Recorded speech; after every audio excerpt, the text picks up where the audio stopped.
Hi, I'm Donna Thompson and welcome to my backyard. I want to share a little bit with you about the sustainability practices that my family has adopted. About a year ago, we bought an old home and moved into it and have spent the last year passionately restoring it to its former glory. Every little detail, thinking about how to be good stewards of the earth. But along with an old house came an old yard full of stuff. And there were overgrown trees and shrubs, just so many things that needed to be done out here. But through this giant project of our home, we really didn't have time to get out here and tackle this until COVID-19 happened. And then we were sitting here with a great opportunity to think, how do we use all the things in our yard to build our first garden in our new home? We found so many things, from a bookshelf in the garage that didn't have any kind of weird paint or anything on it that would leach into the soil. We were able to just put it right on top of the ground and solve the issue that we had of not having any amendments to put in it. We'd only been here a year, we'd been so busy, our compost pile was really not doing enough to make that soil wonderful and draining really well.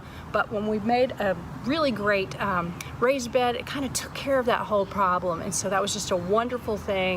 It was just sitting in our garage waiting for us really to take it out and make it good and useful again.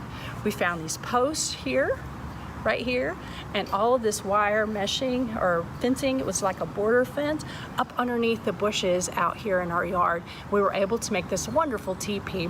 And it will be a great structure for our butternut squash to grow up vertically.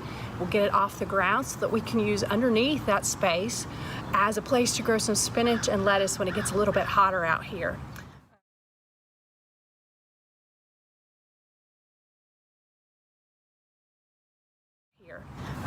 These posts right here were just some old trees that had grown around in the yard and sticks and things, and we have made tomato cages out of them.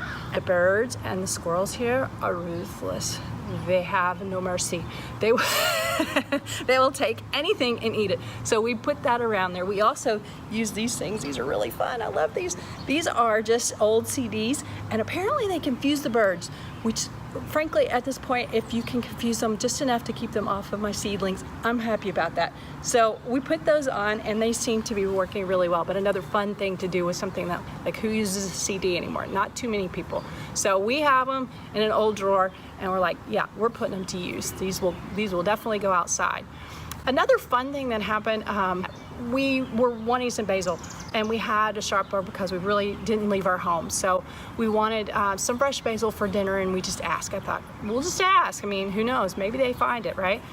And I didn't think they would. But anyway, he wrote back, yeah, I found some. And he was pretty excited. Well, then me being me, of course, said, well, can you find like a plant? Because if you can find a plant, I can plant that.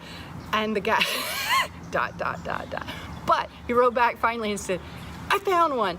And he was so excited, and I was so excited when it showed up. It just felt like $1 million was sitting on my doorstep. So I sat it in the window, I let it grow, let that sunshine get to it, watered it well. And then when it was time to put it out here, I put it in the ground and it is thriving. But in the meantime, while I was waiting for it to come out here, I also took a root, a cutting, and put it in a glass of water, changed that water every day, and I thought to myself, if I can get this thing to root, we will have enough basil for our family who loves basil to last through the whole summer. And that's what I did, and it worked. And it's basically as simple as you put it in a glass of water, sit it in a window that's not sunny, and let it root for about 2 weeks, and you got a plant. You just put it in the ground. It's pretty awesome. So my husband got really encouraged by the romaine lettuce thing, where if you cut it off at the bottom, the little part, and I'll show you the picture of that, you can put that in a glass of water and do the same thing. It just starts growing from the top. It's not gonna grow a whole head of lettuce, so don't think that, but it will give you some microgreens, and that's really cool, a great way to stretch that food budget. You will have something sitting in your window and then later in your yard that you can eat, which is amazing. And you won't have to be calling that guy at the store to ask him to bring you some more, or going to the store and getting it yourself. You'll just have it there.